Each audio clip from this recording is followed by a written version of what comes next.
네, 샬롬 반갑습니다. 안녕하세요. 네, 오늘도 이 예배의 자리로 나오신 여러분을 진심으로 환영하고 축복합니다. 오늘은 특별히 예수님께서 우리를 위해 죽으시고 다시 사신 그 부활의 기쁨을 누리는 부활주일입니다. 우리 옆에 분들과 함께 이렇게 기쁘게 인사했으면 좋겠습니다. 예수님께서 부활하셨습니다.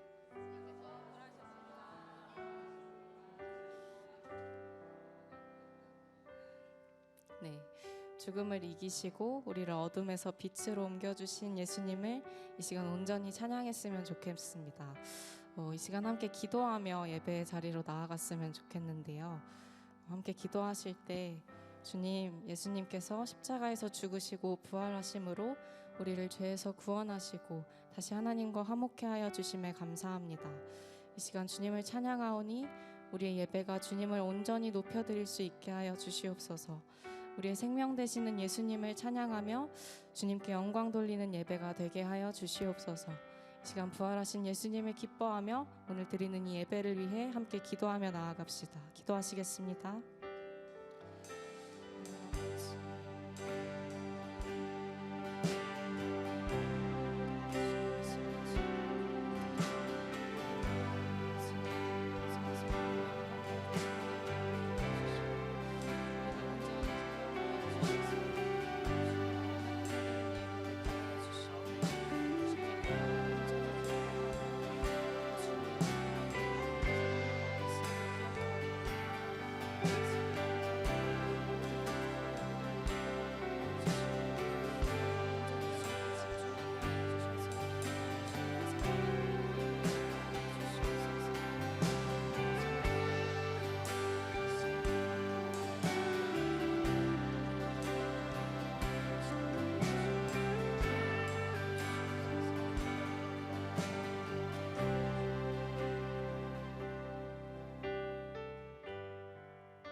우리 보좌 앞에 모였네. 함께 주를 찬양하며 하나님의 사랑 그 아들 주셨네.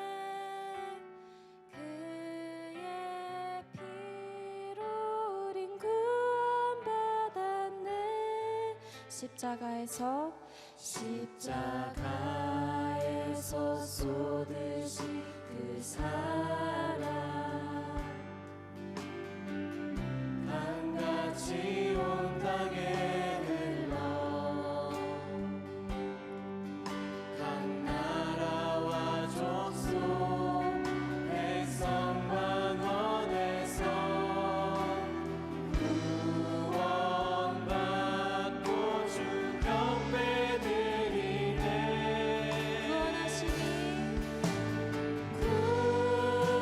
구원하시니 보좌에 앉으신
보좌에 앉으신 우리 하나님과 어린 양의 인도다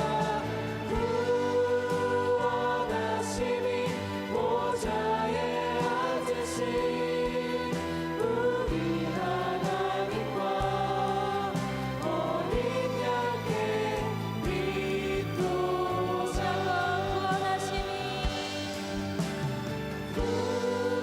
구원하심이 보좌에 앉으신 우리 하나님과 어린 양의 인도다 구원하심이 보좌에 앉으신 우리 하나님과 어린 양의 다시 한번 고백합시다. 구원하심이 구원하심이 보좌에 앉으신 우리 하나님과 어린 양의 인도다 구원하심이 보좌에 앉으신 우리 하나님과 어린 양의 목소리로 고백합시다.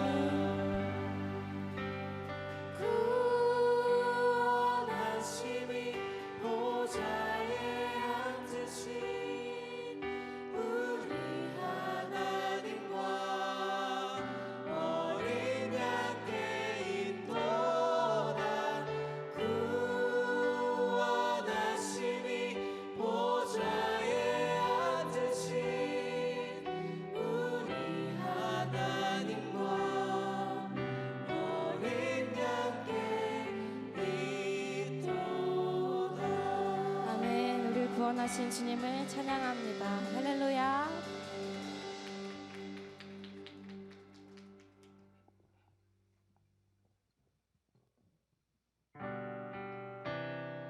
네, 이 시간 우리 함께 자리에서 일어나서 기쁨으로 찬양하실까요? 우리를 구원하신 주님의 이름을 높이며 함께 찬양합시다.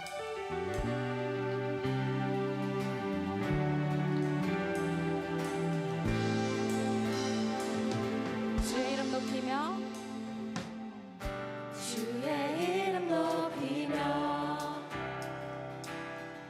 주를 찬양하나이다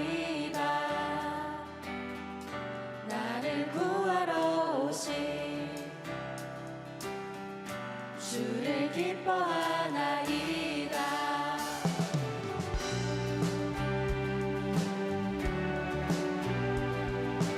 다시 한번 찬양합시다. 주의 이름 높이며 주의 이름 높이며 주를 찬양하나이다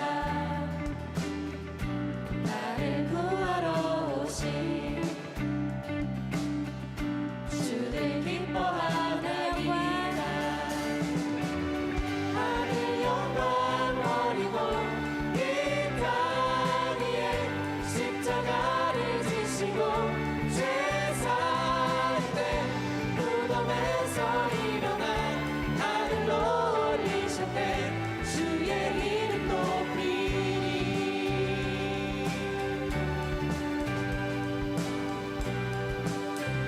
주의 이름 높이며 주의 이름 높이며 주를 찬양하나이다 나를 구하러 오신 주를 기뻐하나이다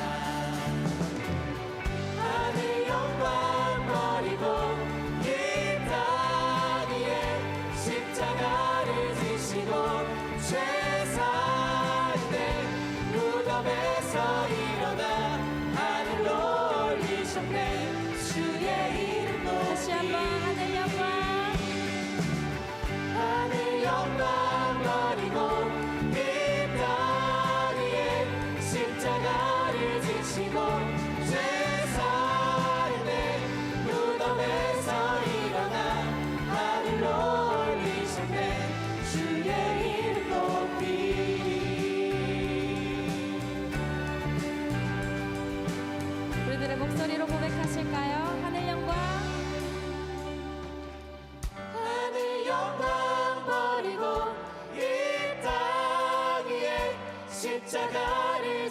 버리고 죄사인데 무덤에서 일어나 하늘로 올리셨네. 주의 이름 높이리. 하늘 영광 버리고 이 땅 위에 십자가를 지시고 죄사인데 무덤에서 일어나 하늘로 올리셨네. 주의 이름 높이리. 승리하였네. 어린 양의 보혈로 우리 보혈의 능력으로 서리라. 승리하였네. 어린 양의 보혈로 주 내게 승리 주셨네. 승리하였네. 어린 양의 보혈로 우리 보혈의 능력으로 서리라. 승리하였네. 어린 양의 보혈로 주 내게 승리 주셨네. 승리하였네. 어린 양의 보혈로 우리 보혈의 능력으로 서리라. 승리하였네. 어린 양의 보혈로 주 내게 승리 주셨네. 할렐루야. 승리하신 주님을 찬양합니다.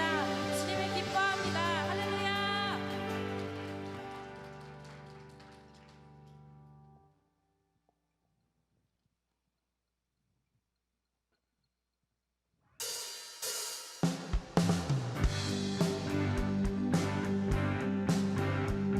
열방의 소망 되시는 주님을 찬양합니다. 예수 예수 열방의 소망. 예수 우리의 위로자. 주는 온 땅의 영원한 소망. 예수 어둠 속의 빛 예수 어둠 속의 빛. 예수 변함없는 진리. 주는 온 땅에 빛이 되시네. 우리 위해 우리 위해 죽으시고 다시 사신 생명의 주. 우리 위해 죽으시고 다시 사신 생명의 주. 주님만이 소망이요 변함없는 반석이라. 주님만이 온 세상을 비추시네. 또 죽음에서 부활하신 우리 구주 영광의 왕. 주를 믿는 모든 자의 소망 되신 주를 믿네. 우리 다시 한번 찬양합시다. 예수 열방의 소망. 예수 열방의 소망. 예수 우리의 위로자. 주는 온 땅의 영원한 소망. 예수 어둠 속의 빛 예수 어둠 속의 빛. 예수 변함없는 진리. 주는 온 땅에 빛이 되시네. 우리 위해 죽으시고 다시 사신 생명의 주. 우리 위해 죽으시고 다시 사신 생명의 주. 우리 위해 죽으시고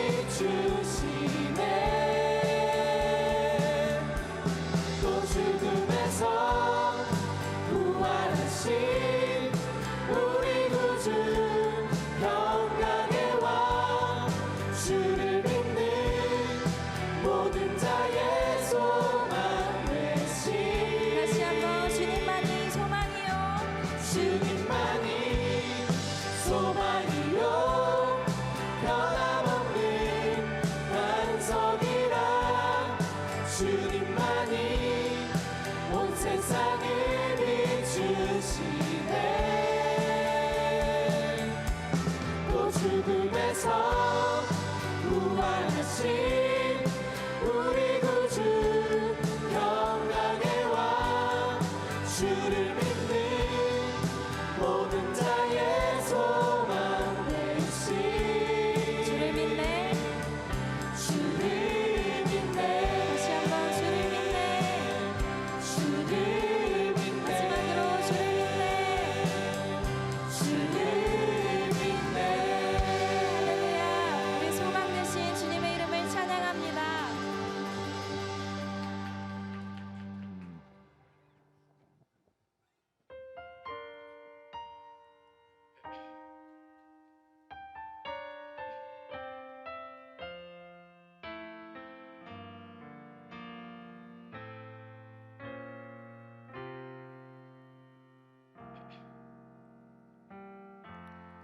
예수 힘도 죄도 없는 당신이 깊이 감춰둔 내 죄로 인하여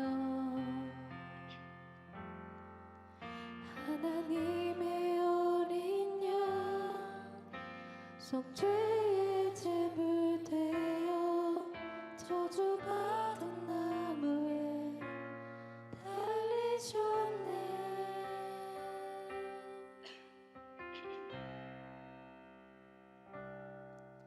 내가 예수를 당신을 부인했습니다 내가 예수를 당신을 못 박았습니다 당신이 행하신 일 모든 약속을 다 잊고 십자가의 예수를 매달았네 내가 예수를 당신을 부인했습니다 내가 예수를 당신을 못 박았습니다 나의 모든 죄를 지고 아버지께 인도하시는 내가 예수를 못 박았습니다 함께 고백합시다 예수 예수 흠도 죄도 없는 당신이 깊이 감춰둔 내 죄로 인하여 하나님의 어린 양 속죄의 제물 되어 저주받은 나무에 달리셨네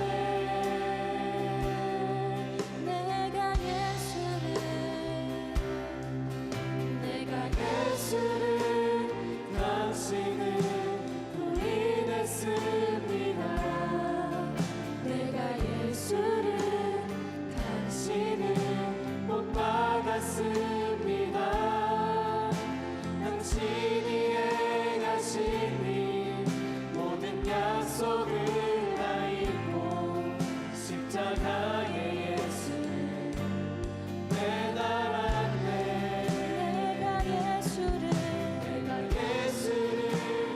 당신을 부인했습니다 내가 예수를 당신을 못 박았습니다 나의 모든 죄를 지고 아버지께 인도하시는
찬양합시다. 예수 참 사랑과 예수 참 사랑과 평화의 주님 소망 없이 멀어진 우리를 하나님과 온전히 화목해 하기 위해 십자가로 막힌 날 허무셨네. 다시 한번 예수 참 사랑과 예수 참 사랑과 평화의 주님 소망 없이 멀어진 우리를 하나님과 온전히 화목해 하기 위해 십자가로 막힌 날 허무셨네.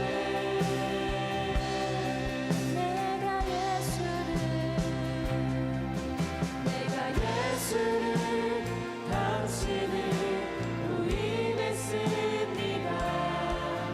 내가 예수를 당신을 못 박았습니다. 당신이 행하시는 모든 약속을 다 잊고 십자가의 예수를 내가 예수를 당신을 부인했습니다. 내가 예수를 당신을 못 박았습니다. 나의 모든 죄를 지고 아버지께 인도하시듯 내가 예수를 못 박았습니다.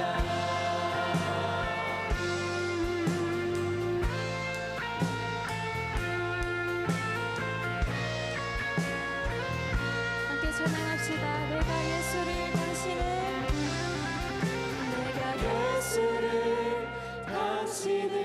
다시 바라봅니다. 내가 예수를 당신을 사랑합니다. 당신이 행하시니 흔들리지 않는 사랑 깨지지 않는 약속 붙들겠네.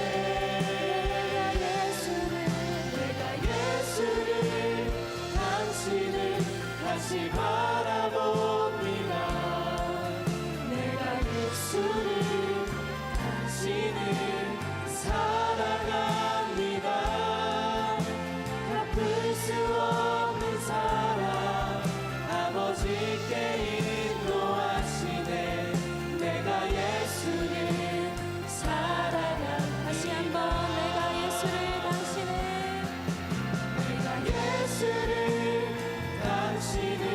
다시 바라봅니다. 내가 예수를 당신을 사랑합니다. 당신이 행하신 일 흔들리지 않는 사랑 깨지지 않는 약속 붙들겠네.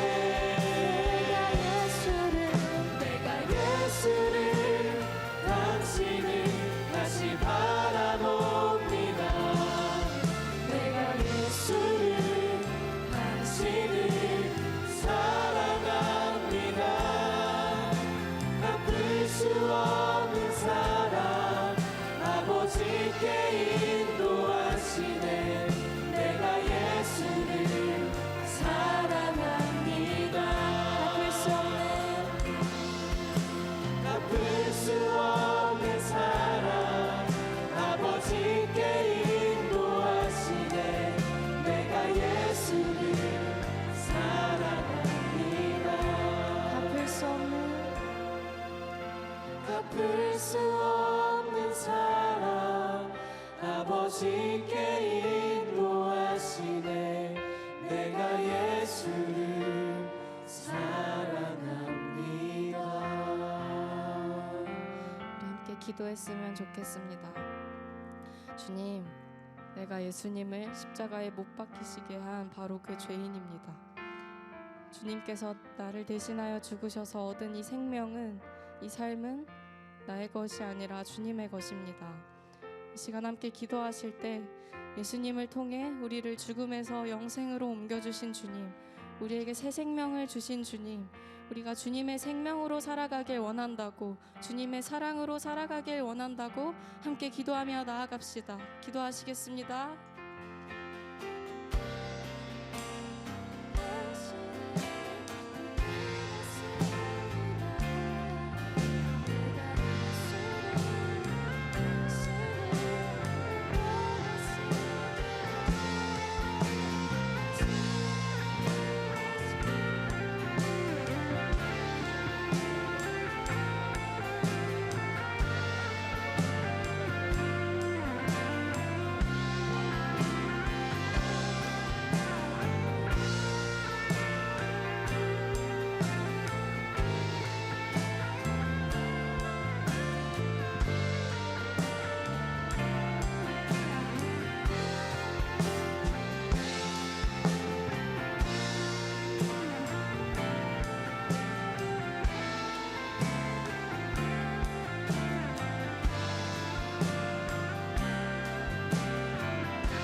하나님 아버지 감사합니다.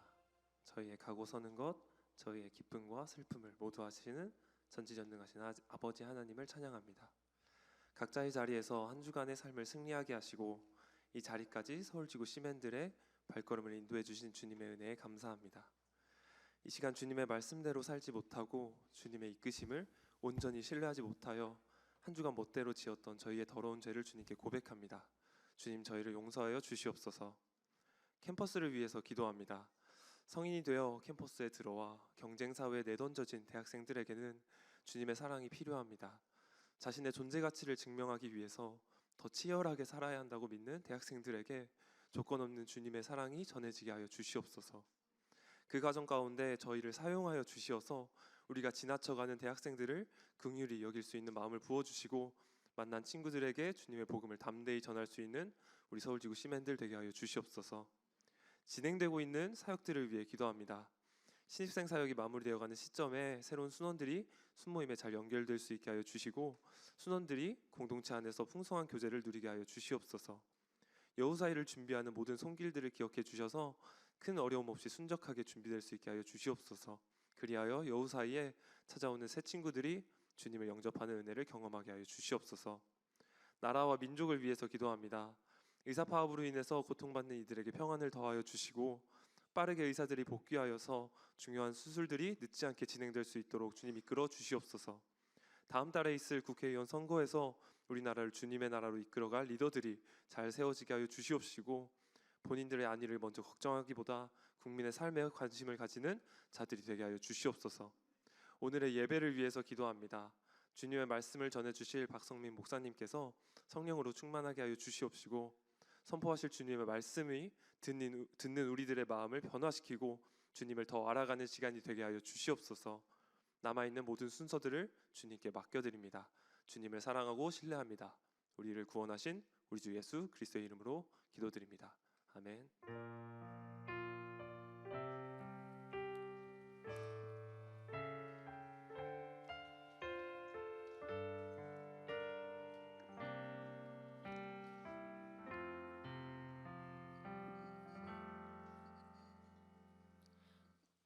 말씀 봉독하겠습니다. 오늘의 말씀 본문은 요한복음 20장 10절부터 16절입니다. 이에 두 제자가 자기들의 집으로 돌아가니라. 마리아는 무덤 밖에 서서 울고 있더니 울면서 구부려 무덤 안을 들여다보니 흰 옷 입은 두 천사가 예수의 시체 뉘었던 곳에 하나는 머리편에 하나는 발편에 앉았더라. 천사들이 이르되 여자여 어찌하여 우느냐. 이르되 사람들이 내 주님을 옮겨다가 어디 두었는지 내가 알지 못함이니이다. 이 말을 하고 뒤로 돌이켜 예수께서 서 계신 것을 보았으나 예수이신 줄은 알지 못하더라. 예수께서 이르시되 여자여 어찌하여 울며 누구를 찾느냐 하시니 마리아는 그가 동산지기인 줄 알고 이르되 주여 당신이 옮겼거든 어디 두었는지 내게 이르소서. 그리하면 내가 가져가리이다. 예수께서 마리아야 하시거늘 마리아가 돌이켜 히브리 말로 라보니 하니 이는 선생님이라는 말이라. 아멘. 샬롬. 한 분 한 분을 예수 그리스도의 이름으로 축복하고 환영합니다. 예수님께서 살아나신 것을 우리가 기념하는 부활절입니다. 실은 예수님 살아나셨다, 부활하셨다. 저는 여기에 여러 가지 의미를 찾을 수 있겠지만 특별히 여러분같이 젊은 사람들에게 뭔가 무관하게 말할 수 있는 게 사실 죽음이란 단어거든요. 근데 그 죽음을 얘기할 수밖에 없는 게 바로 부활절입니다. 그런 면에서 굉장히 사실은 제가 부담이 적어요. 죽음을 얘기하면서. 다른 때는 죽음 얘기하면 굉장히 여러분하고 거리가 먼 것 같죠. 그렇지만 부활이라고 하는 것은 죽음이 없다면 부활은 불가능한 것이죠. 그렇기 때문에 부활절 우리가 맞으면서 죽음이라는 것을 생각해보고 동시에 그 죽음을 이기신 예수 그리스도 거기에 담겨있는 의미들을 우리가 생각해보기를 원합니다. 사실 유명한 독일의 철학자죠. 하이데거는 그런 말을 했습니다. 인간은 죽음을 향해 가는 존재다.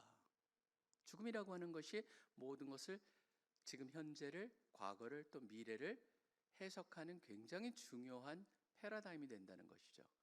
사실은 전 죽음을 보면서 생각해 보면서 제가 좋아하는 화가 중에 한 사람이 있는데요. 사실 이 사람 같은 경우에는 굉장히 독특한 삶을 갖다가 살았습니다. 렘브란트라는 사람인데 여러분들이 혹시라도 이제 나중에 유럽에 가게 되면은 이렇게 네덜란드를 거쳐서 가거나 그랬을 때 거기가 이제 굉장히 커다란 허브입니다. 시간 있으면 잠깐 밖으로 암스테르담 밖에 나가면 렘브란트의 그림들이 굉장히 많이 이곳저곳에 조그마한 미술관들이 있어요.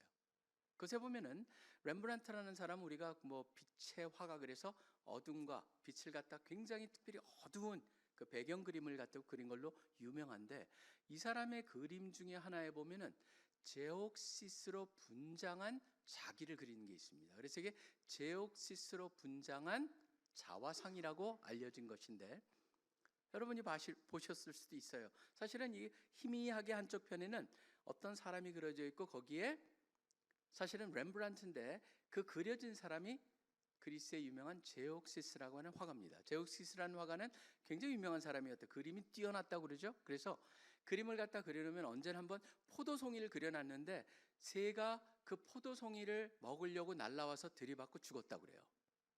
그런 정도로 그림이 뛰어난 사람이라고 합니다. 그리고 이 사람이 흥미로운 얘기는 이 사람이 이제 어떤 사람이 자화상을 그려달라니까 그 노인이 와가지고 자화상을 그려달라는 그걸 그리다가 웃음이 나와서 웃음을 웃다가 세상을 떠났다고 알려져 있어요. 그러니까 사실은 그거를 가져와 가지고 렘브란트가 자기의 자화상을 그려요.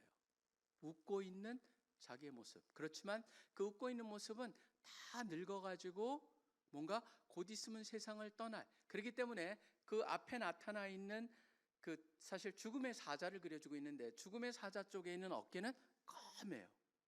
이쪽은 어깨가 반쪽 어깨만 보이는 빛과 그걸 대조해주고 있습니다. 왜 그랬을까요? 사실 렘브란트는 굉장히 불행한 사람이었습니다. 아내랑 결혼을 해가지고 자식을 넷을 뒀는데 셋이 세상을 떠나고 곧 있어서 아내가 세상을 떠나고 일찍부터 그러고 나서 마지막 넷째가 남았는데 넷째마저 세상을 떠나고 혼자 쓸쓸하게 세상을 떠나갑니다.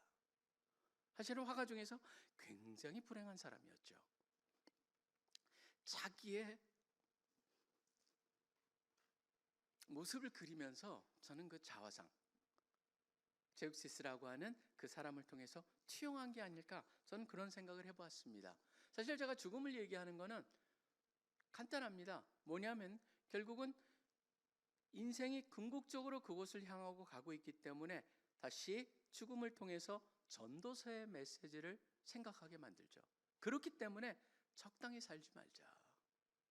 우리의 삶에 진짜 의미를 두고 하나님의 섭리를 생각하면서 이 땅에서 지금 이 순간을 내가 어떻게 살아갈 것인가를 생각해보자 라고 하는 그런 의미로 제가 렘브란트 얘기를 잠깐 했었습니다. 아까 우리가 찬양 속에 나왔습니다. 부활을 생각하면서 예수님께서 단순히 죽음에서 부활하셨다, 그것을 갖다가 얘기하는 게 있지만 거기에 담겨진 유명한 가장 중요한 것은 무엇입니까? 바로 승리했다라고 하는 말은요, 죽음을 이겼다는 거 아니에요. 사실 우리는 지금 우리한테는 익숙하지 않은 표현이지만 구약이나 신약 시대나 마찬가지입니다. 항상 승리, 전쟁에서 돌아오는 왕은요 그냥 돌아오지 않습니다. 전쟁에서 돌아오는 왕은 뭘 합니까? 이긴 그곳에 모든 획득한, 전쟁을 통해서 가져온 그 수많은 선물을 가져서 백성들과 그 다음에 모든 함께 참여했던 군사들한테 나눠주는 개념이 있습니다. 바로 이기신 그분한테는 선물이라고 하는 것이 꼭 존재한다는 것이죠. 부활의 선물은 무엇일까? 부활에 담겨있는 우리를 향한 그런 선물이 무엇일까? 그것을 생각해 보자라는 것입니다. 죽음을 향해서 사람들이 그것을 때로는 인지하지 못하고 살 수가 있고, 죽음에 대해서 잊고 있고, 그 다음에 어떤 사람은 심지어 그걸 부정해 보려고 온갖 살려고 바둥대는 그런 세상 속에서 결국은 누구나 그 밑에는 뭐가 있다는 걸 보여줍니까? 언더커런트라고 하죠. 그 밑에 흐르는 건 뭐냐면 누구나 죽는다는 것을 알고 있고 깨닫고 있고, 그것이 바로 동물과 인간의 근본적인 차이.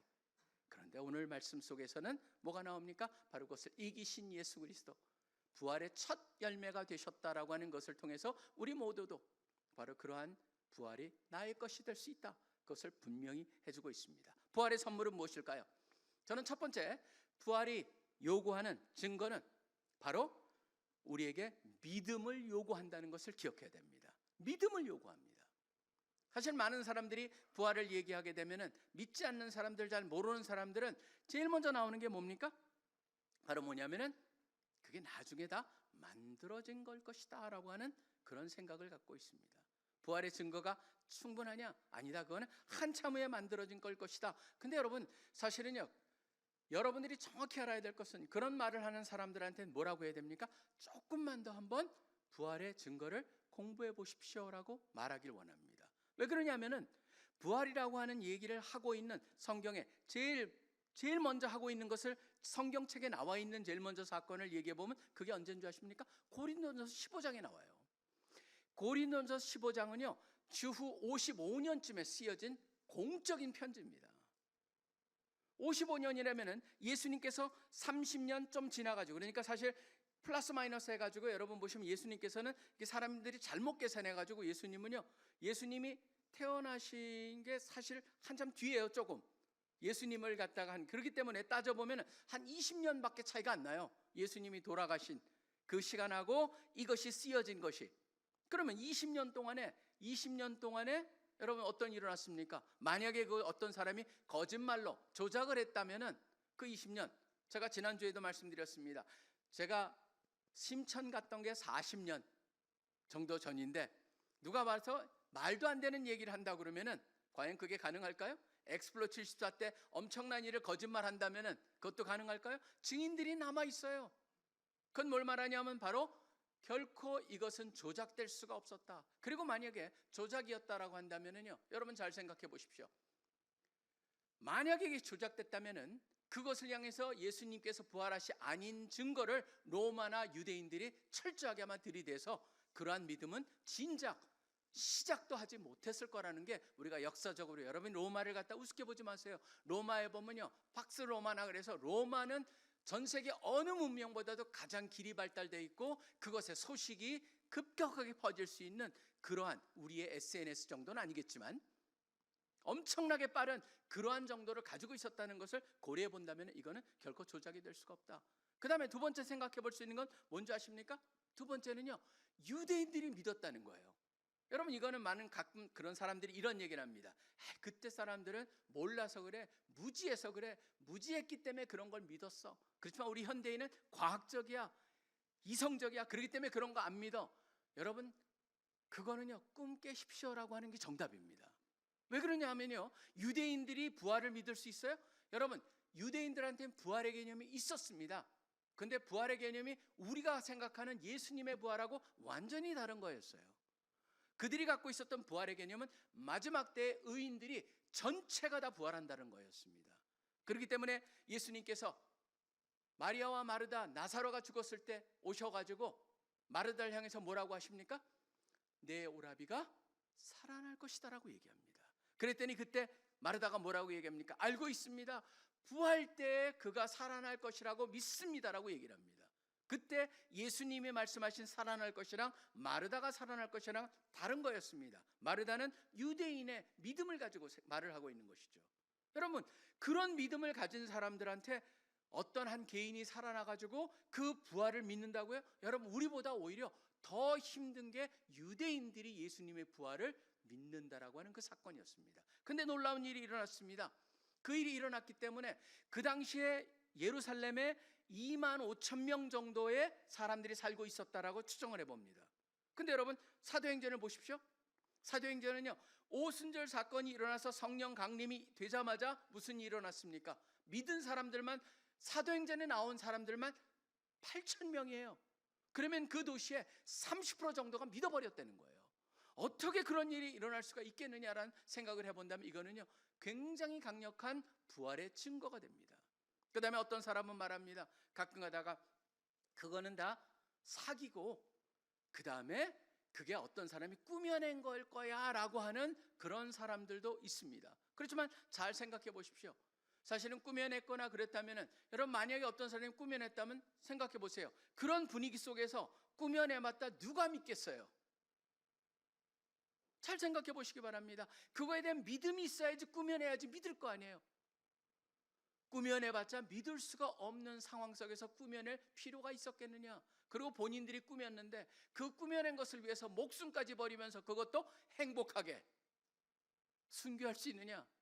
질문을 던져본다면 얼마나 그런 것들이 말이 안 되는 그러한 비이성적인 그러한 것일까를 생각해 볼 수가 있습니다. 어떤 사람은 그 집단적인 그런 환상을 본 것일 수 있다라고 했는데, 여러분, 500명이 최소한 그 앞에 집단적으로 환상 본 거, 그런 것이 있습니까? 그리고 환상이라는 것이 잠깐 있다가 사라지는 것인데 그것을 갖다 보면서 목숨까지 버릴 수 있는 그런 일, 그 다음에 무엇보다도요, 로마가 뒤집어집니다. 어떻게 그런 일이 있을까요? 여러분, 이거는요, 여러분이 생각해보면 볼수록 성경에 나와 있는 모든 디테일한 것을 갖다 보면 볼수록 불가능합니다. 그리고 보십시오. 오늘 말씀해 보면은 지금 여기에 막달라 마리아에게 나오는데 20장 전체가 그렇습니다. 20장 전체의 후반에 가보면 조금 있다가 제자들 앞에 나타납니다. 제자들 앞에 났을 때 누가 믿습니까? 가장 의심 많은 사람. 그래서 사실은 이분은 나중에 가보시면 의심 많은 도마 그렇게 되어 있는데, 사실은 도마는 의심 많은 사람이라기보다는 굉장히 사고하는 사람이었습니다. 사실은 그 별명은 정확한 의미는 아닙니다. 뭐냐면 이 사람은 증거가 필요한 사람이었습니다. 확실한 사람이었습니다. 아무거나 믿지 않는 사람이었습니다. 그런데 그 사람이 믿습니다. 그건 뭘 말합니까? 바로 그 앞에 예수님이 나타나셨다는 것을 분명히 얘기하고, 그 다음에 가장 변화할 수 없는 유대인 중에 한 사람을 고르라면 누굴까요? 바로 사도 바울이었습니다. 사도 바울은 그 전형적인 유대인이었을 뿐만 아니라 철저히 훈련받은 유대인이었을 뿐만 아니라 그 당시에 가장 유명한 랍비인 가말리엘의 제자였습니다. 그뿐만이 아니었습니다. 그 훈련받은 사람이 바로 기독교 도를 좇는 자들을 미워하고 그를 핍박하겠다, 그들을 갖다 잡아가지고 오겠다라고 하는 그런 정도로 열정 있는 사람이었습니다. 그 사람이 변해버립니다. 어떻게 변했을까요? 이거는요, 부활 아니면 설명이 되질 않습니다. 여러분이 부활의 역사성을 제가 얘기한다면 끝이 없을 것입니다. 그렇지만 여러분들이 꼭 기억하셔야 될 것은 바로 뭐냐면요, 부활의 역사성을 제가 얘기한다고 해서 역사성의 근거에서 여러분 믿으십시오 라고 말씀드리는 게 전혀 아닙니다. 왜냐하면 우리 이성적으로 하나님을 가까이 갈 수가 없습니다. 우리 이성은요, 하나님을 믿는 문턱까지는 갈 수가 있습니다. 그렇지만 문턱을 넘을 수가 없습니다. 문턱을 넘는 길은 바로 뭔지 아십니까? 한 방법밖에 없습니다. 바로 하나님께서 선물로 믿음을 주실 때만이 가능합니다. 저는 참 느끼면서 제가 신앙을 갖다 생각해 보면서도 늘 그렇습니다. 우리는 보면은 맞아, 알고 믿는 거야 생각이 있지만, 여러분 우리가 학문을 하면서도 여러분 학문을 하고 있잖아요. 학문의 가장 기초가 뭔지 아십니까? 그게 바로 에피스테몰로지, 인식론이라고 그러죠. 인식론의 가장 기본이 뭡니까? 믿을 때만이 안 되는 거예요. 1 더하기 1이 2라는 것을 믿을 때만이 모든 복잡한 미적분까지 여러분이 나갈 수가 있는 겁니다. 시작은 다 믿음입니다. 근데 중요한 건 뭐예요? 그 믿음이 우리에게서 오질 못한다는 것이죠. 그러다 보니까 사도행전 26장에 보면요, 사도 바울이 잡혀가지고 가는데 거기에 보면 참 저는 그런 걸 갖다가 보게 됩니다. 그 사도 바울이 끌려가가지고 재판을 받는데 빌라도랑 아그리빠라고 하는 그런 아그리빠 왕을 향해서 뭐라고 그러냐면 이런 얘기를 해요. 그런 거 다 있었던 거 그 코너에 어떤 거기 보면 그렇게 나와 있거든요. 어떤 구석에서 진행된 거 아닌 거 아시잖아요. 그건 뭐냐면 모든 사람이 이미 그렇게 알고 있다는 겁니다. 안다고 믿는 거는 아니죠. 왜냐하면 그 사람은 뭐라고 합니까? 그 다음에 네가 그렇게 짧은 시간에 그 몇 마디로 해서 나를 기독교인을 만들려고 그래? 라고 하는 식으로 반응을 하잖아요. 뭐냐면요, 무슨 말씀을 드린다 하면은 결국은 하나님께서 우리를 갖다가 믿음의 선물을 주시지 않는다면 믿지 못한다라고 하는 것이죠. 그다음에 부활이라고 하는 것은 우리로 하여금 어떤 일을 하게 합니까? 제가 여러분에게 이걸 나타내는 것은 바로 예수 그리스도를 믿을 수 있는 그 문턱까지 여러분을 갖다가 끌고 가고자 하는 것입니다. 그렇지만 궁극적으로 무슨 일이 일어나야 됩니까? 여러분이 그 문턱을 넘기 위해서는 뭐가 필요해요? 주님을 향해서 주님, 제가 이것을 믿기를 원합니다. 저의 믿음 없음을 도와주시옵소서. 바로 그게 우리 가운데 필요하다고 하는 것을 보여줍니다. 바로 부활은 우리 모두에게 믿음을 요구하고 있습니다. 여러분들이 믿음을 여러분의 것으로, 여러분이 이 부활이라고 하는 이 부활절에 예수 그리스도를 믿습니다라고 외칠 수 있는 여러분들이 되시기를 간절히 축원합니다. 그 다음에 두 번째를 봅니다. 부활은요, 바로 최고의 선물인 믿음을 점검하게 만듭니다. 저는 이 믿음을 보면서도 점검하게 만드는 것은 뭐냐면 아까도 이미 말씀을 드렸었습니다. 첫 번째 뭐냐면 믿는다는 것 자체. 여기 보면은 온전히 믿고 있는 사람, 아니면은 믿음에 대해서 믿는다고 생각하지만 아직은 거기에 의심이 있는 다양한 부류가 있을 수 있습니다. 근데 여러분이 보신다면은 믿는다고 한다면은 그 다음에 이 믿음에 대해서 의심이 있는 사람들이나 누구나 보면은 믿음은 궁극적으로 뭐를 분명히 알아야 되냐면 믿음 자체가 우리 스스로는 분명히 알아야 될 게 불가능하다는 거. 하나님이 도와주시지 않으면. 제가 잠깐 한번 아까 말씀드린 걸 잠깐 한번 보시죠. 어디냐면 사도행전을 아까 제가 읽지 않았었는데 여러분 같이 한번 보시고 잠깐 그 무슨 말씀을 드리려고 하는지 보시길 바랍니다. 사도행전 26장을 보시면은 26장에 특별히 23절에 보시면은 26장 23절에 보시면은 사도 바울이 거기서 얘기를 하는데 이런 얘기를 합니다. 다른 걸 얘기를 하지 않습니다. 특별히 뭐를 강조하냐면 23절에 보면은 곧 그리스도가 고난을 받으실 것과 죽은 자 가운데서 먼저 다시 살아나사 이스라엘과 이방인들에게 빛을 전하시리라 하니라라고 되어 있습니다. 여기 보면 다시 살아나서라고 하는 말이 강조가 되어 있습니다. 그랬고 나서 26절에 보면 아그리빠한테 얘기를 합니다. 베스도한테 얘기했더니 미쳤다. 그러니까 26절에 아그리빠를 향해서 뭐라고 얘기합니까? 왕께서는 이 일을 아시기로 내가 왕께 담대히 말하노니 이 일에 하나라도 아시지 못함이 없는 줄 믿나이다. 이 일은 한쪽 구성에서 행하진 것이 아니나이다 라고 얘기합니다. 무슨 말입니까? 지금 당신이 유대인의 왕으로서 유대인들은 대부분 이 사건을 다 안 되는 거예요. 이미 그게 모든 사람이 알고 있다. 그랬더니 아그리빠가 바울에게 뭐라고 얘기합니까? 네가 적은 말로, 우리는 적은 말로 그랬지만 영어에 보면 그렇게 quickly, 나를 그렇게 쉽게 권하여 그리스도인이 되게 하려 하느냐? 부정하지 않습니다. 그런 일 다 거짓말이라고 알려준 거 아니야? 뭐 이렇게 얘기하지 않습니다. 알고 있다는 전제죠. 사실은 제가 이걸 보면서 느끼는 게 뭐냐면요, 오늘 말씀도 마찬가지입니다. 예수님이 돌아가셨을 때, 예수님이 살아계셨을 때 계속적으로 살아날 것을 얘기하셨고 실제로 살아나셨는데, 살아날 것을 얘기하신 그 자체를 갖다가 제일 많이 들은 사람들이 제자들이잖아요. 근데 제자들이 그거를 전혀 기억하고 있지 못해요. 결국 그건 뭐냐면 듣는 것 자체로, 그냥 아는 것 자체로 믿음이 되지 않는다는 겁니다. 저는 그렇기 때문에 늘 생각하는 건 뭐냐면, 결국 믿음은 뭡니까? 하나님이 끌고 오시지 않으면 안 되는 것이구나. 결국 믿는다면 뭘 말해요? 하나님께서 그 믿는 사람한테 역사하신 증거가 되는 것이죠. 저는 제가 믿는다는 건 우연이 아니라고 생각합니다. 제가 이성적으로 하나님을 알게 되었고 공부했기 때문에 믿었다라고 절대 그렇게 생각하지 않습니다. 왜 그러냐면 그렇게 돼가지고는 바로 갈 수 있는 한계가 있기 때문입니다. 하나님께서 여러분 가운데 역사하셨습니다. 그렇기 때문에 여러분이 믿고 계시는 거예요. 그러다 보니까 베드로를 향해서도 뭐라고 얘기하십니까? 바로 주님은 살아계신 하나님의 그리스도시요 하나님의 아들이라고 고백을 하니까 뭐라고 합니까? 그것을 얘기 알려주신 분은 바로 하늘에 계신 아버지 하나님이다 라고 하는 얘기를 하고 있지 않습니까? 바로 불가능한 날이 한 것이 일어난 것이죠. 많은 사람들이 불가능한 일이 일어나는 것은 왜 그러냐면요, 예수님을 믿지 않는 분이 계실지라도, 믿지 않는 사람들은 바로 예수님을 믿지 않기 때문에 그것이 비어있는 게 아닙니다. 다른 걸로 채워져 있습니다. 바로 다른 걸 채워진 것 대신에 다른 게 예수님이 들어가야 되기 때문에 그것이 우리가 하지 못하고 하나님께서 하신다라고 하는 것이죠. 불가능한 일이 일어났습니다. 믿는 사람들한테는. 그 다음에 두 번째는 또 뭡니까?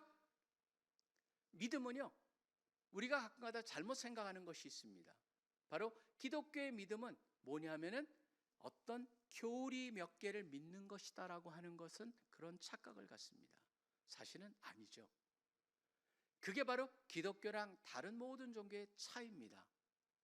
불교는 8정도, 이슬람은 5개의 기둥.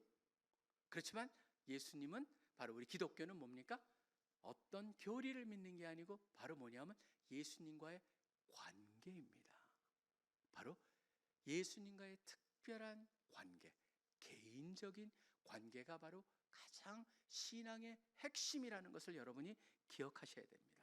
어떤 사람은 가끔가다 얘기합니다. 내가 믿지 않고 그냥 예수님이 좋은 분이니까 그 가르침은 믿어. 그렇지만 지난번에도 계속적으로 말씀드린 게 뭡니까? 믿지 않고 예수님과 관계가 없으면 예수님의 가르침은 아무 의미가 없습니다. 그렇기 때문에 우리가 예수님과의 그런 관계, 그것을 갖다가 생각해 보아야 된다는 것이고, 마지막으로 또 세 번째는 뭐냐면은, 또 우리가 믿음을 생각하면서, 믿음은 바로 뭐냐면은 여기에 20장에 보시면요, 요한복음 20장으로 다시 가보면 여기 굉장히 독특한 단어 하나가 쓰입니다. 우리 성경에서 쓱 지나갔는데 20장 6절이에요. 예수님의 거기가 비었다라고 하는 마리아의 얘기를 듣고 시몬 베드로가 조금 더 나이가 많아서 그런지 요한보다는 늦게 도착을 합니다. 근데 요한은 앞에서 망설이는데 베드로는 역시 성격답게 그냥 치고 들어갑니다. 들어가는데 뭐합니까? 들어가서 6절에 보시면 시몬 베드로는 따라와서 무덤에 들어가 그 다음에 중요한 단어가 나옵니다. 뭐냐면 본이라고 하는 단어입니다. 여러분, 이 본이라는 단어가 헬라에서 보면 테오레오라고 하는 단어인데, 이 단어에서 나온 게 뭐냐면 그 수학에서 말하는 테오렘, 명제니 뭐니 그런 게 여기서 나오는 단어입니다. 이거는요, 자세히 살폈다라고 하는 단어입니다. 자세히 살펴본 거예요. 뭘 봤습니까? 세모포가 왜 놓여있지 저기에? 저거 예수님의 시체를 쌌던 거 아니야? 그 다음에 머리를 쌌던 수건은 세모포와 함께 그 잘 개져가지고 놓여있는 그것을 보면서 어떻게 된 거예요? 사고하는 것이죠. 사실 저는 이걸 보면서도 뭐였냐면 바로 그것을 사고하면서 일어난 게 뭐예요? 뒤집어지는 거예요. 패러다임이 바뀌는 거예요. 그러니까 기초가 바뀌어버린 것이죠. 모든 것이 바뀌어버리는 것이죠. 삶이 바뀌어버리는 것이죠. 그렇기 때문에 우리 CCC를 갖다가 우리가 우리의 정체성이 무엇일까라고 고민하다가 우리가 함께 같이 마음을 모은 게 라이프, 생명을 트랜스포밍, 뒤집어 엎는, 바뀌어지는, 온전히 패러다임이 시프트가 되는 그러한 커뮤니타스다라고 얘기를 하고 있는 것이죠. 바로 믿음을 통해서 여러분이 갖고 계시는 믿음이 있다면 바로 그게 패러다임이 바뀌어버린 것이다. 그렇기 때문에 그 헬라에 보면 항상 믿음이란 단어 다음에 전치사가 나옵니다. 뭐가 난 헬라어로 에이스란 단어가 나오는데 에이스란 단어는요 into라고 하는 단어입니다. 영어에 보면은 영어로 번역한다면 그렇기 때문에 그 안으로 믿는다. 그게 무슨 말일까요? 거기에 흡수되고 하나가 되고 융화되고 온전히 그거에 의해서 우리가 변해버리는, 그것이 하나가 되는, 다른 것들이 완전히 합쳐가지고 하나가 돼버리는 그런 의미가 바로 전치사 에이스라고 하는 인투라고 하는데 담겨 있는 것이죠. 바로 근본적인 변화가 일어나는 것, 그것이 믿음이라고 하는 걸 보게 됩니다. 그 다음에 또 믿음은 뭡니까? 오늘 제가 아까 도마의 얘기가 또 읽은 것, 잠깐 도마를 말씀드렸는데 여기서도 뭐라고 하십니까? 도마는 생각하는 사람이었습니다. 자기가 확인해 보지 않으면 될 수가 없었던 사람이었습니다. 근데 그 사람을 향해서 27절에 예수님께서 뭐라고 얘기하십니까? 도마에게 이르시되 네 손가락을 이리 내밀어 내 손을 보고 네 손을 내밀어 내 옆구리에 넣어보라. 중요한 건 뭐예요? 그리하여 믿음 없는 자가 되지 말고 믿는 자가 되라고 말씀을 하십니다. 우리의 믿음은 어떤 믿음이어야 될까요? 저는요 예수님과의 관계 근본을 깨고 불가능한 하나님의 간섭을 통해서 이루어진 믿음은요 궁극적으로 뭐가 되어야 됩니까? 도마를 통해서 가르쳐 주시는 게 뭐예요? 여러분들이 의심을 있을 수가 있어요. 중요한 건 뭐냐면 그 의심을 의심해 보라라고 하는 겁니다. 왜 내가 의심하고 있는가? 왜냐하면 현대인은요 의심이라고 하는 것이 언제부턴가 그것이 굉장히 자기가 똑똑한 것이라고 하는 착각 속에 있습니다. 그렇지만 그 의심을 의심해보는 시간을 갖고 있지 않습니다. 저는 오늘 말씀을 통해서 다시 한번 의심을 의심해 보십시오. 그래서 지금 예수님의 말씀하시는 우리를 향한 믿음 없는 자가 되지 말고 믿는 자가 될 것을 말씀하고 계시는 겁니다. 부활을 맞아서 부활절을 우리가 보내면서 우리 모두가 우리의 믿음을 점검하면서 믿음에 굳건하게 서는 여러분들이 되시기를 간절히 축원합니다.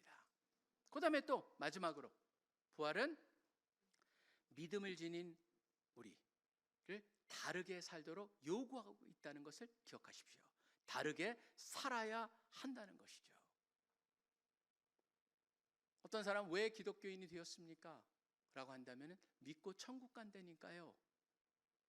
맞습니다. 그런데 만약 그것이 그 사람의 신앙의 전부라면은 저는 제가 보기에는 너무너무 안타까운 겁니다.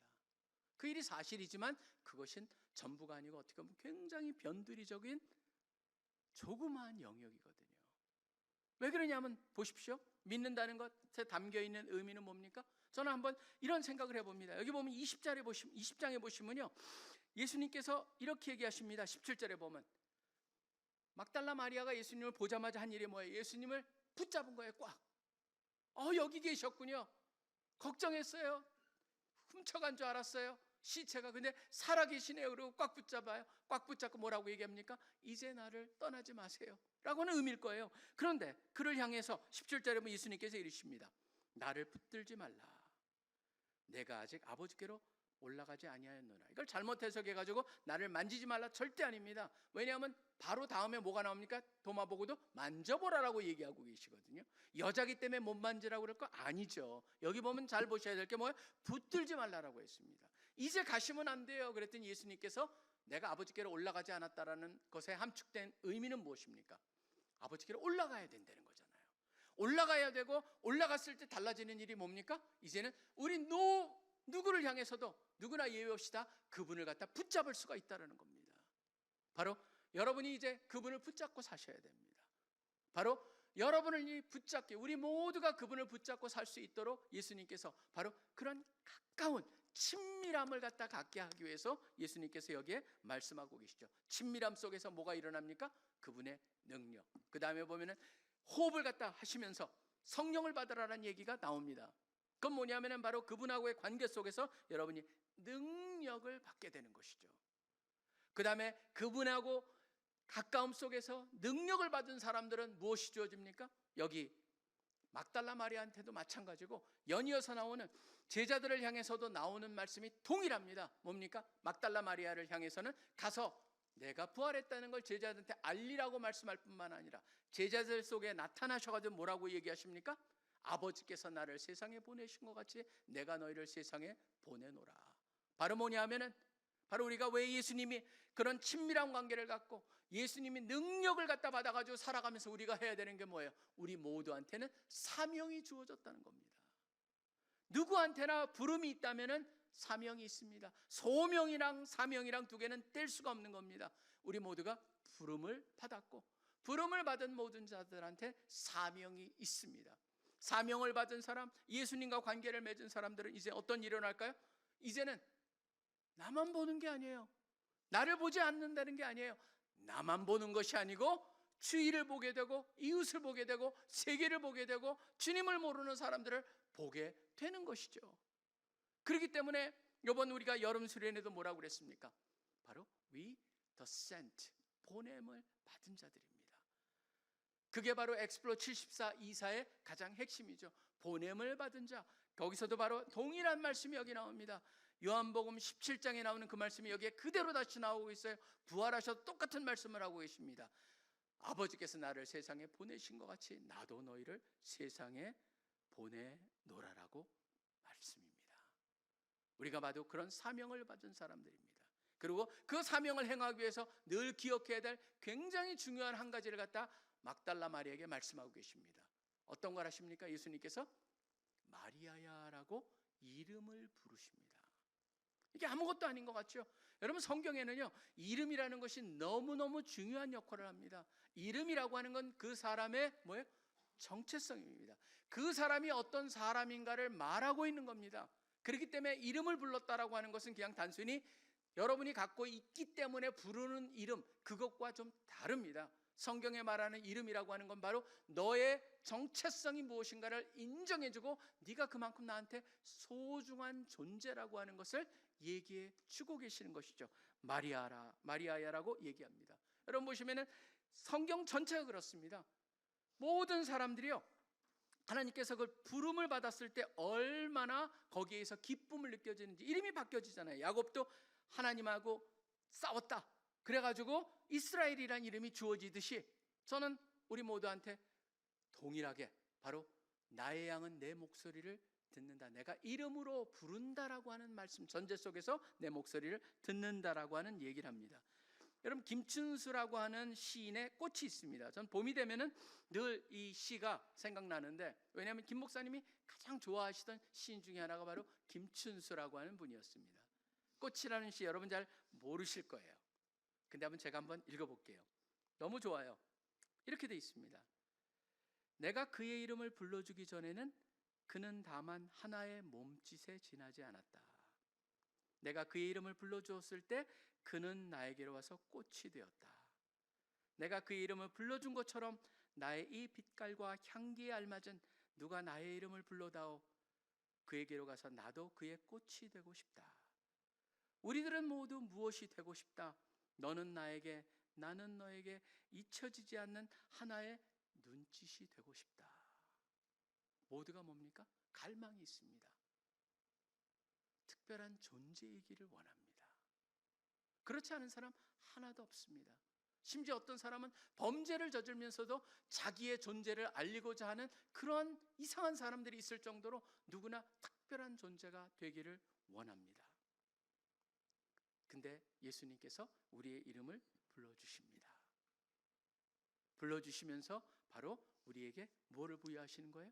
바로 너를 향한 나의 마음, 하나님의 마음, 하나님의 사랑, 한 사람 한 사람이 얼마나 귀중한 존재인가라고 하는 그것, 바로 그것이 분명할 때 우리는요 더 이상 이 세상 속에서 나의 존재를 드러내려고 그것을 위해서 일하거나 그것을 위해서 노력하는 것이 필요가 없게 됩니다.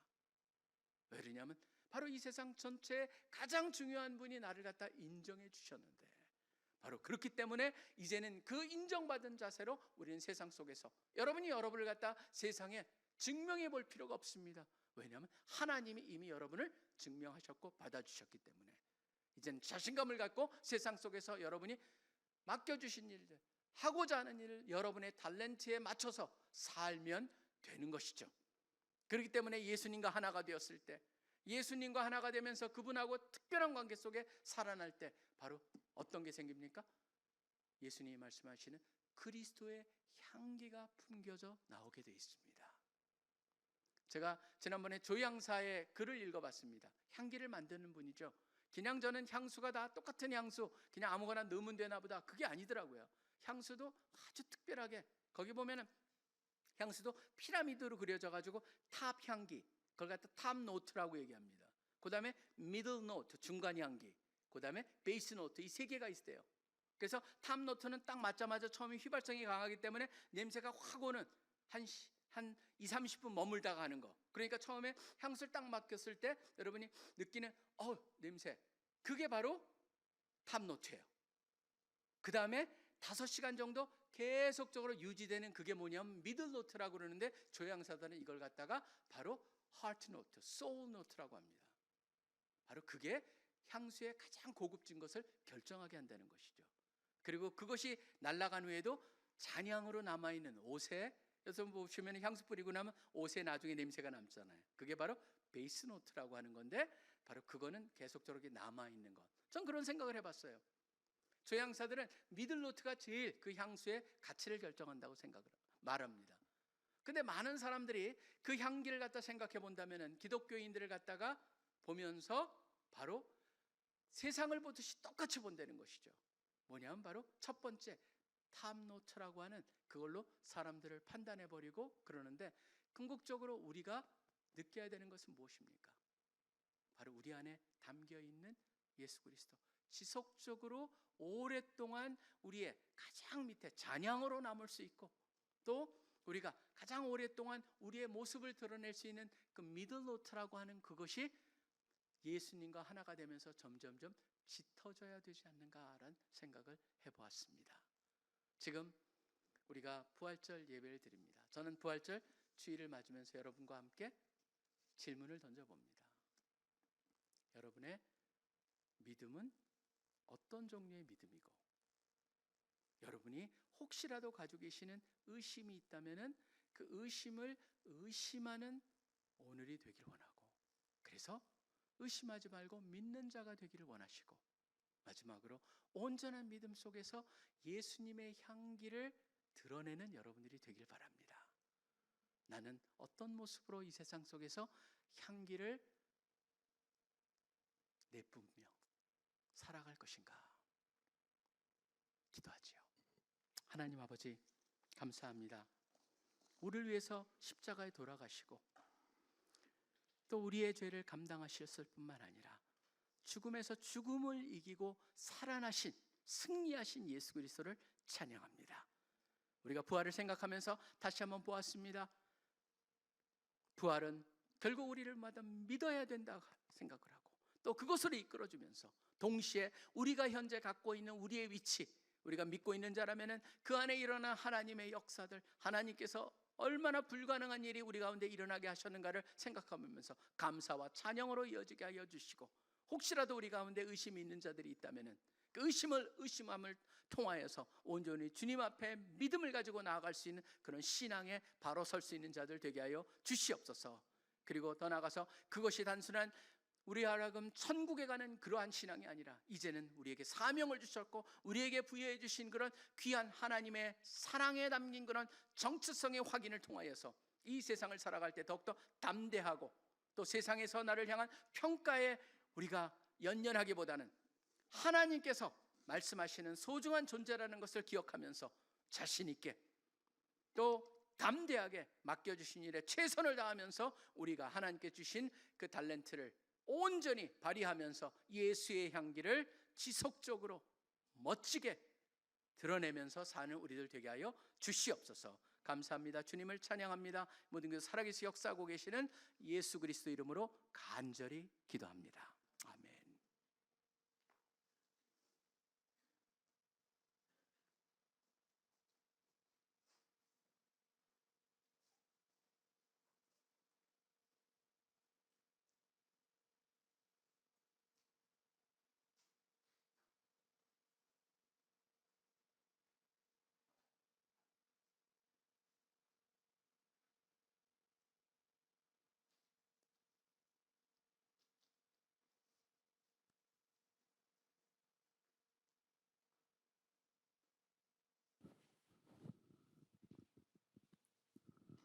오늘 우리가 부활절 예배를 드리고 또 기념하면서 우리 모두 성찬식 하겠습니다.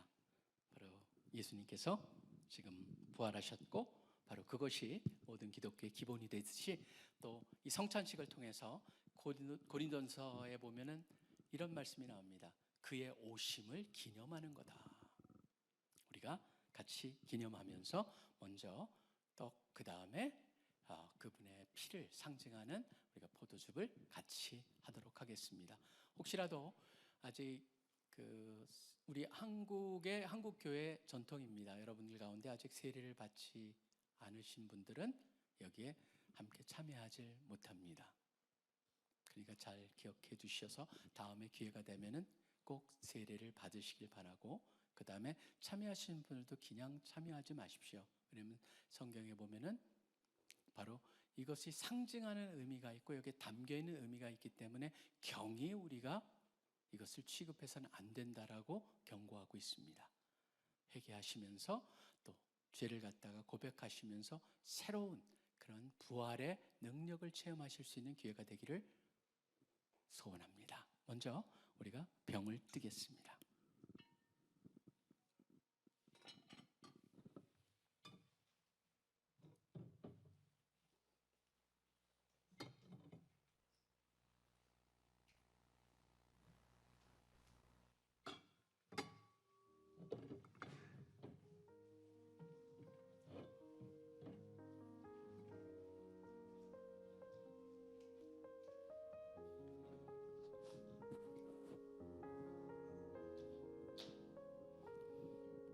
예수님께서 돌아가시기 전날에 제자들을 모아놓고 하신 말씀입니다. 이 떡을, 이 빵을 우리가 하는 이것을 상징적으로 말씀하셨습니다. 바로 이것은 내 몸을 상징한다고 했습니다. 우리를 위해서 찢기심, 우리를 위해서 돌아가시는 예수님의 몸을 상징합니다. 어떤 사람이 이걸 상징적으로만 얘기를 합니다. 상징하는 것이다, 기념하는 것이다. 그냥 그렇지만 어떤 사람은 먹을 때 그것이 예수님의 살로 변한다라고 하는 신학자도 있습니다. 그리고 어떤 사람은 여기에 영적으로 하나님께서 함께 하신다라고 하는 영적인 존재에 대해서 얘기하는 그런 게 있고, 그 다음에 바로 다양한 해석이 있는데 우리는 여러분이 어떤 것을 믿건 간에 저는 상관이 없습니다. 중요한 것은 바로 이것을 통하여서 바로 그분의 우리를 향한 죽으심에 대한 그것엔 감사가 여러분들이 있기를 원하고, 또 그것을 느끼면서 감사하면서 찬양하면서 나의 몸에 지금까지 있었던 그런 죄들, 고백하지 않은 게 있다면 죄도 고백을 하고, 감사를 갖다 여러분이 나누면서 그분의 여러분을 향한 그 죽음을 갖다 생각하시면서 내가 그분이 죽었기 때문에 내가 살 수 있다라고 하는 것 기억하시면서 여러분들이 감사가 여러분 가운데 넘치기를 바랍니다.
지금 또 우리가 같이 들게 되는 이 포도즙은 예수님의 피를 상징합니다.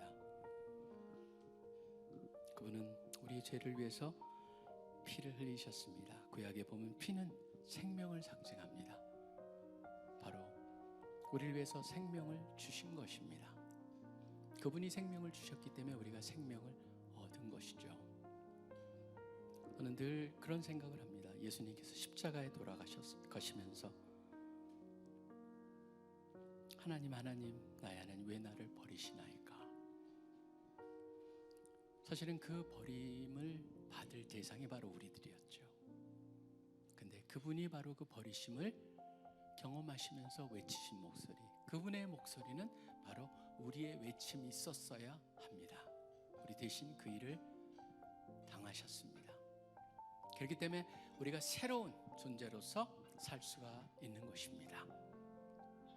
오늘 부활의 메시지를 여러분이 들으시면서도 다시 한번 우리가 기억을 해야 됩니다. 그렇습니다. 예수님이 돌아가셨고 부활하셨고 또 우리의 이름을 불러주셨기에 우리가 있는 거예요. 우리를 평가하는 것, 세상에서 뭐라고 평가하든지 상관없습니다.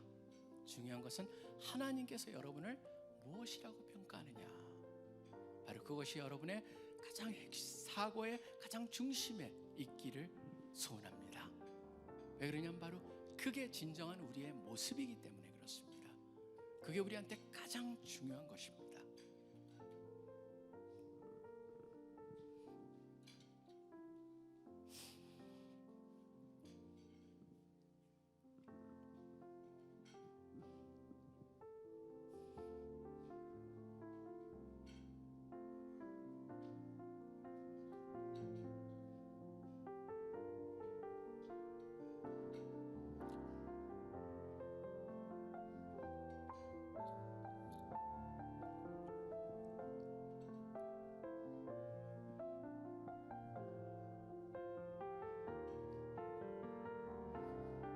혹시 아직도 잔이나 못 받으신 분들이 있으면 손 들고 계십시오. 혹시 못 받으신 분이 있으세요?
자, 우리 한번 같이 기도하죠.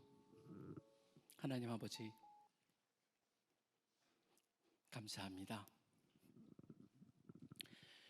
우리를 사랑하시기에 우리를 죄 가운데 그냥 버려두고 또 죽음을 향해서 갈 수밖에 없는 우리들을 그 죽음을 승리하게 하시고 또 죄를 해결하시기 위해서 우리 모습으로 오신 예수 그리스도, 그분이 십자가에 돌아가시고 또 부활하셨기에 우리가 부활의 소망이 있습니다.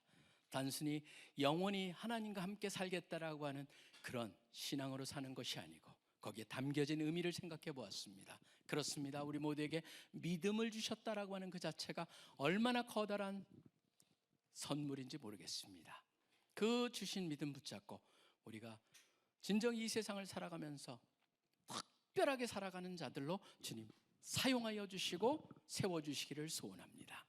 그리고 또 우리가 그 믿음, 주님이 역사하셔서 일어났다라고 하는 그 믿음을 우리가 기억하면서 늘 감사와 찬양이 넘치는 삶을 살게 하여 주시고 진정 그런 믿음 속에서 다시 한번 주님의 은혜를 체험하며 또 살아가는 우리들 되게 하여 주시기를 소원합니다. 모두에게 사명을 주셨습니다. 그냥 사는 것이 아닙니다. 적당히 사는 삶이 아닙니다. 왜 사는지를 알았고 이제 무엇을 위해서 살아야 되는지, 어떻게 살아야 되는지를 주님께서 보여주시고 가르쳐주시고 알게 하셨사오니 이제는 우리가 그런 삶 살 수 있게 하여 주시옵소서. 사명을 가지고 살게 해주시고 또 나의 존재가 어떤 존재인 것을, 주님의 사랑을 이토록까지 받는 존재라는 것을 분명히 깨닫고, 이 세상 속에서 사람들이 평가하는 그것 평가 때문에 우리가 좌우가 흔들리고, 그것 때문에 우리의 근본의 그런 흔들림, 그것 때문에 우리의 사고와 또 판단이 흔들리는 그런 경험하지 않게 하여 주시고, 오직 주님의 말씀 가운데 예수 그리스도 안에 뿌리를 깊게 박고 예수의 향기를 드러내며 사는데 부족함 없는 우리 되게 하여 주시옵소서.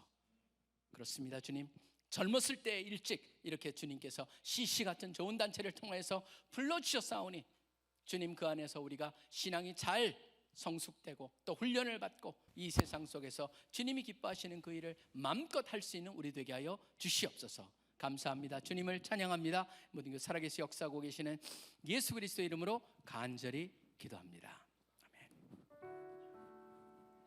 네, 지금은 헌금 시간입니다. 모두 자리에서 일어나셔서 준비하신 예물 올려드리겠습니다.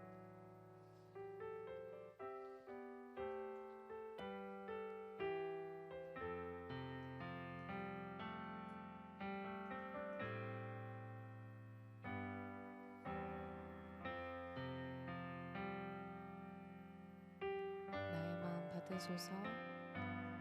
나의 마음 받으소서. 오셔서 주님의 저소 삼으소서.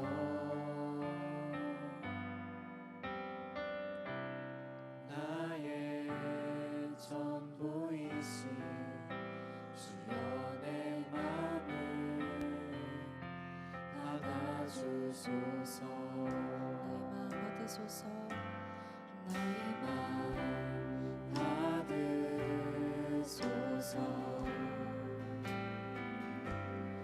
오셔서 주님의 저소 삼으소서.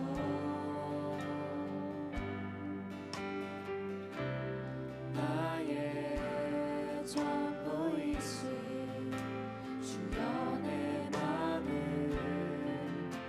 받아주소서.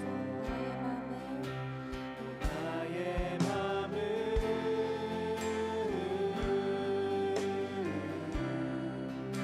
주님께 열었으니 주여 내게 오셔서 내 맘에 거하여 주옵소서. 주가 기뻐하는 주의 성전 되게 하소서. 나의 맘 받으소서. 오셔서 주님의 저소 삼으소서.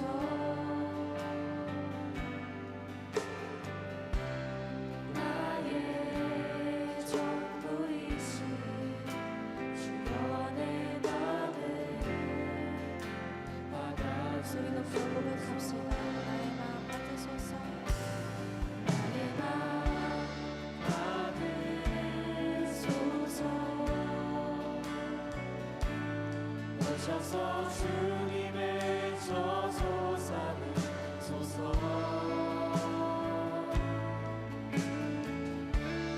나의 전부이신 주여 내 맘을 받아주소서. 나의 맘을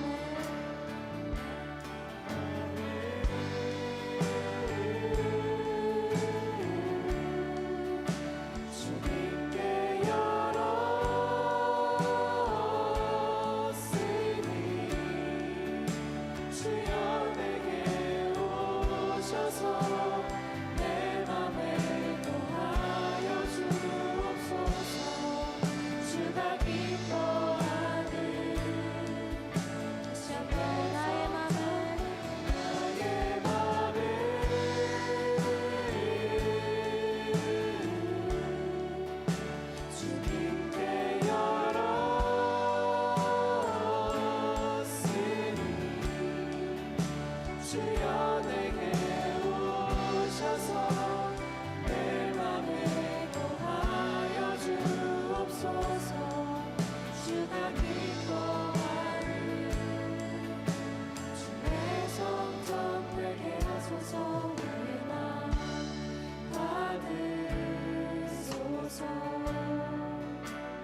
주소 삼으소서.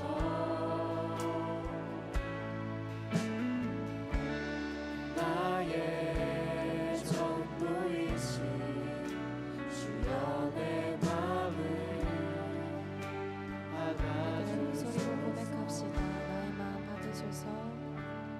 나의 맘 받으소서.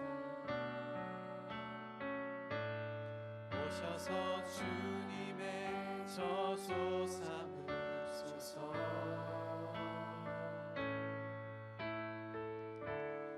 나의 전부이신 주여 내 마음을 받아주소서.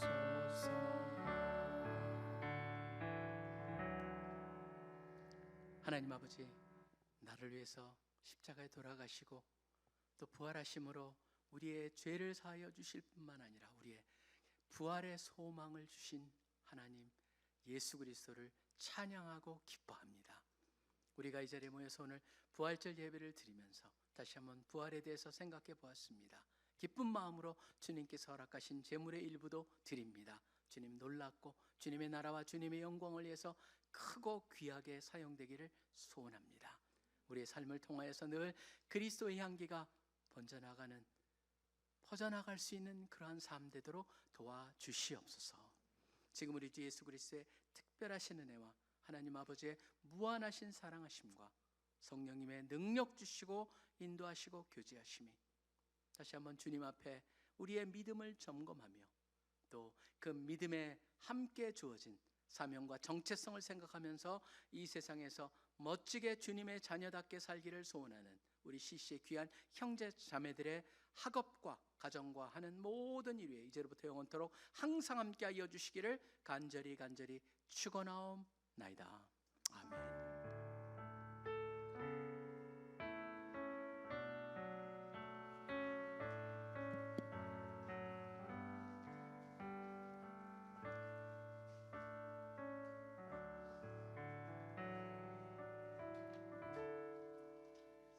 샬롬, 주일 집회에 나오신 여러분을 진심으로 환영하고 축복합니다.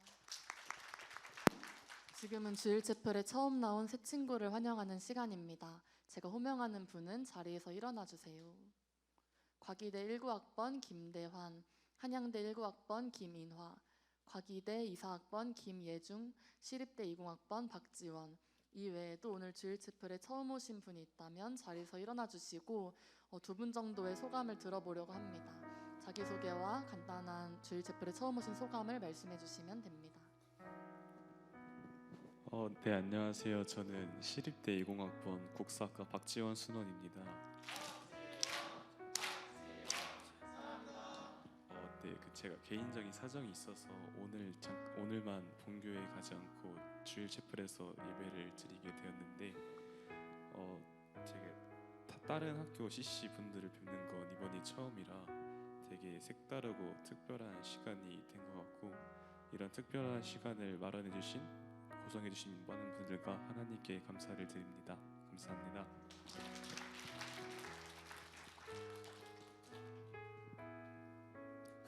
네, 한양대학교 김인화라고 하고요. 네, 감사합니다. 제가 교환학생으로 이번 한 학기 동안 이렇게 한국에 지내게 되었는데 되게 처음 왔지만 많이 은혜 받고 굉장히 좋은 시간이었습니다. 감사합니다.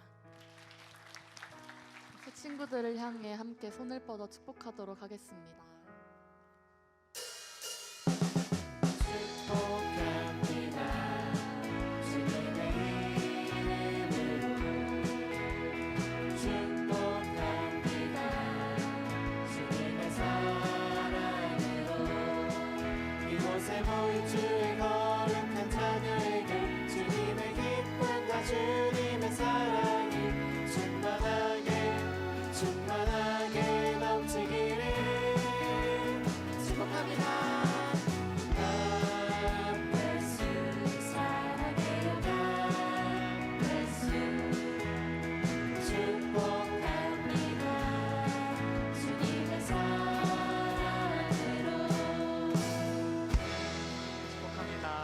앉아주셔도 좋습니다.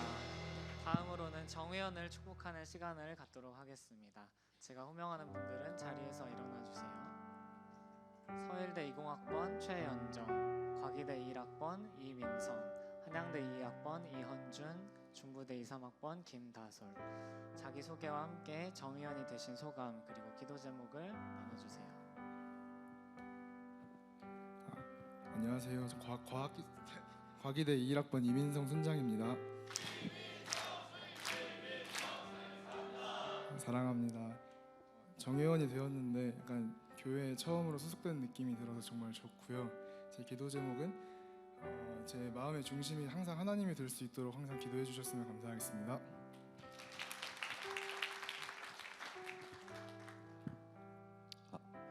안녕하세요. 한양대 2학번 이헌준 순장입니다. 이건준 사람다. 네, 이번에 새 친구 교육 받으면서 순과 예배의 의미에 대해서 다시 생각해보고 할 수 있어서 되게 좋았고요. 제 기도 제목은 이제 3학년으로 지내고 또 이제 한양대 충무순장으로 섬기면서 학업과 신앙 그리고 사역의 균형을 잘 맞춰가는 것이 제 기도 제목입니다. 감사합니다.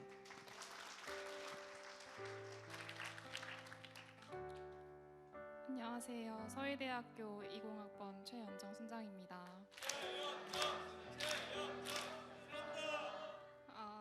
새 친구 교육 통해서 교회와 모임의 본질에 대해 배웠는데 이번에 또 예수님의 부활에 대해서 마음에 새기게 돼서 너무 기뻤습니다. 제 기도 제목은 저희가 누리는 이 예수님의 부활의 기쁨을 저희 가족의 아빠와 오빠도 함께 느끼게 되기를 가정 복음을 위해서 기도해 주셨으면 감사하겠습니다.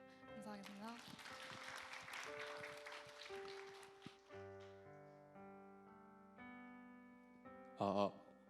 안녕하세요. 중부대학교 게임소프트웨어학과 23학번 김다솔 순장입니다. 교회 사역 때문에 한 9달 만에 정회원을 서게 됐는데 이런 부활절 뜻깊은 날에 정회원이 돼서 너무 행복합니다. 그리고 제 기도 제목은 2개인데 2개 다 해도 되나요? 혹시? 감사합니다. 첫 번째는 제 교회가 요 바로 근처인데 청년이 아예 없어요. 제가 유일한 청년이어가지고 교회 청년들이 많이 찾아왔으면 좋겠다라는 것이고, 두 번째는 3번째 단기 선교를 결단하게 됐는데 이제 재정적이나 뭐 시간적이나 여러 가지 여유가 생겼으면 좋겠다라는 것이 제 기도 제목입니다. 감사합니다. 감사합니다. 우리 함께 손을 뻗고 축복하도록 하겠습니다. 하나님께서 당신을 통해 내 마른 땅에 샘물 나게 하시길, 가난한 영혼 목마른 영혼 당신을 통해 세상 알기 원하네. 함께 들으신 기도 제목을 두고 기도하겠습니다.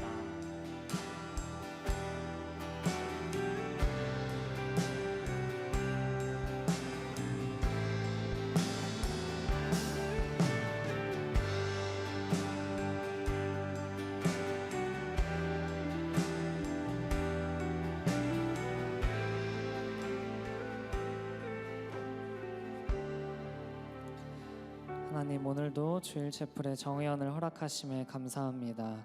이들이 주일 채플 공동체 안에서 풍성한 교제를 통해 한 성령 안에서 형제자매로 이어지는 기쁨을 충만하게 누리게 하시고 하나님을 깊게 알아가는 축복을 허락하여 주시옵소서. 모든 것 감사드립니다. 예수님의 이름으로 기도했습니다. 아멘. 다음은 광고로 이어가도록 하겠습니다. 오늘 교구 모임은 교구별 노방전도로 진행됩니다. 예수님의 부활을 기념하며 복된 소식을 전하는 기쁜 시간이 되기를 소망합니다. 다음 주 교구 모임은 교구 아우팅으로 진행되니 참고해 주세요. 오늘 새 친구 교육도 노방 전도가 있기 때문에 진행되지 않습니다. 새 친구분들도 교구 활동에 함께 참여해 주시면 됩니다. 주일 채플 찬양팀 워시파이트와 함께 예배를 섬기실 순장님들을 모집합니다. 정의원을 대상으로 호산나 워십팀을 모집하고 있습니다. 함께 하실 분들은 구명규 간사님께 문의해 주시면 되겠습니다. 서울지구 미디어팀도 모집 중에 있습니다. 예배 중계와 영상 이미지 제작 및 편집 파트를 모집하고 있고요. 관심 있으시고 하고 싶으신 분들은 아래에 있는 최혜영 간사님 번호로 문의해 주시면 감사하겠습니다. 주일 제플 영성 일기방이 오픈되었습니다. 아직 방에 들어오시지 않은 함께 하길 희망하시는 분들은 주일 제플 톡방에 공유된 링크와 비밀번호 또는 QR 링크를 통해서 들어와 주시면 되겠습니다. 많은 관심과 참여를 통해 풍성한 묵상을 남겨주시면 좋겠습니다. 인터뷰 디자이너를 모집하고 있습니다. 저희가 엑스플로 744를 맞이하여 역사 속 하나님의 일하심을 묵상한 내용을 중국 시민들과 공유하기 위해서 인터뷰 책을 제작하고 있습니다. 그래서 이제 엑스플로 7424 인터뷰 책 제작에 전국 총단과 함께 하실 디자이너 C맨을 지금 모집 중에 있는데요.